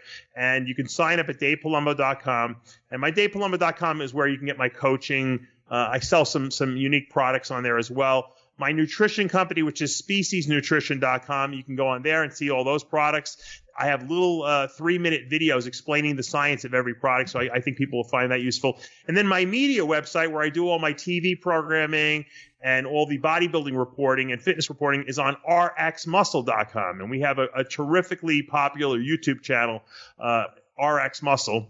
We're only 9,000 people away from 100,000. So anyone who's out there, subscribe. Help me get to that 100,000 mark. You probably have, what do you have, like 1 million on yours? Well, I don't really have a YouTube channel, but I got to say I thoroughly enjoyed, I watched from start to finish, your conversation on RX Muscle with Boston Lloyd. And I know you've had him on a few times, but I mean, golly, the one when he was talking about some of the stuff that he was doing, some of the stuff that you were recommending, he pulled back a little bit, but he's just a very candid, open guy, and I just enjoyed the hell out of it because, again, I'm a fan of the sport, and to hear some of the things that are out there is just flat out amazing, and the guy's very candid. I enjoyed the hell out of it. Of all the people I thought you would mention, that was the last name I thought I'd hear from you, but I'm sure he'll be thrilled to know that you mentioned him. Oh, I mean, but he seemed like a real knowledgeable guy. Obviously, you two combined, and the fact that he was so candid. Because a lot of guys, like you said, will give you half truths or a little bit of this, a little bit of that, but the guy puts it on the table. So I had to respect that. I call it radical honesty. Hey, man, it was great talking with you, Dave. You've got me tremendous results. Appreciate everything you've done for me. I look forward to continue working with you in the future. And thanks for taking the time out to do the Steve Austin Show. My pleasure, Steve. All right, everybody, give me the go-home cue. It's time to wrap up this podcast and ride off in the sunset. But before I do, I want to say thank you very much to Dave Palumbo. He is the founder and owner of Species Nutrition. Also, check out his YouTube channel, RX Muscle. It's very entertaining. Dave is a great interview, very knowledgeable. If you're interested in bodybuilding, any kind of nutrition, also geckos and snakes. The guy is just a wealth of information. It was great talking to him. He has helped me lean up to probably about 10% body fat. You can find him on Twitter and Instagram at Huge285. I'll tell you what, man, covered the happenings in Las Vegas. I mentioned in the beginning of the podcast because it's just so devastating. I had to talk about it. Here in the close, I just want to say thank you very much for everybody tuned in to Broken Skull Challenge this past Tuesday with the man. It was an absolutely awesome episode. And the women are coming up this Tuesday. Tonight, if you listen to this on Tuesday, and the women just blow it out of the water. And trust me, this season keeps building from these first 2 episodes like you will not believe. So just set your DVRs. Don't miss one single episode of Broken Skull Challenge, because each episode is a standalone episode, but the things that build, the way they happen, just, man, this ain't no reality TV. This is a challenge TV show. And just the storylines that happen, the efforts and the triumphs and the tragedies that are about to happen on Broken Skull Challenge, please set your DVRs. If you got a friend, tell them to tune into the show because it will blow your doors off. This is the toughest show on television. I'm proud to be hosting it. Hey, man, all those badass T-shirts that you're going to be seeing me wear this season on Broken Skull Challenge, you can find them at prowrestlingtees.com/Steve Austin. And the best damn IPA on the planet, which I enjoy once a week, is Broken Skull IPA at El Segundo Brewing Company. You can find that Broken Skull IPA at Whole Foods and Total Wines if you live in California. And if you ain't in Cali, check InsideTheCellar.com and see if they ship to your state. And if you're looking to get the cold steel Broken Skull knife or the new working man's knife, because everybody needs a knife, you can get them at my new Amazon store. Amazon has the best price on both knives. Just go to Amazon.com/shop/Steve Austin. I want to say thank you to all the fine sponsors of the Steve Austin Show. That's how I'm able to do this podcast for you twice a week for free. You can find all my sponsors at PodcastOne.com. Just click on the Killer Deals button at the top of the page and then click on the Steve Austin Show banner. And speaking of Podcast One, the new Podcast One app is now available for download at the App Store or Google Play. There ain't another podcast app like this one anywhere, and that's because the new Podcast One app is loaded with some cool features that let you do a lot more than just listen to your favorite shows. You can access behind-the-scenes photos, articles, and connect with other fans of the shows you like. And you can watch over 1,000 360 virtual reality videos. You can actually watch some of your favorite shows in virtual reality. It's like you're sitting right in a room with them. So get to the App Store, Google Play, and download the new Podcast One app now. Folks, if you want to follow me on Twitter or Instagram, I am at Steve Austin BSR. I hope that this ketogenic diet podcast has helped you somewhat in trying to find your direction in getting leaner or dropping some body fat. It worked wonders for me, and I'm happy that I did it. Additionally, I'd like to add, if you have any more questions about the ketogenic diet that I undertook, you can send your questions to questions@steveaustinshow.com, and I'll either email you a short answer or try to cover it on the podcast. I am not a rocket scientist after undergoing what I just went through.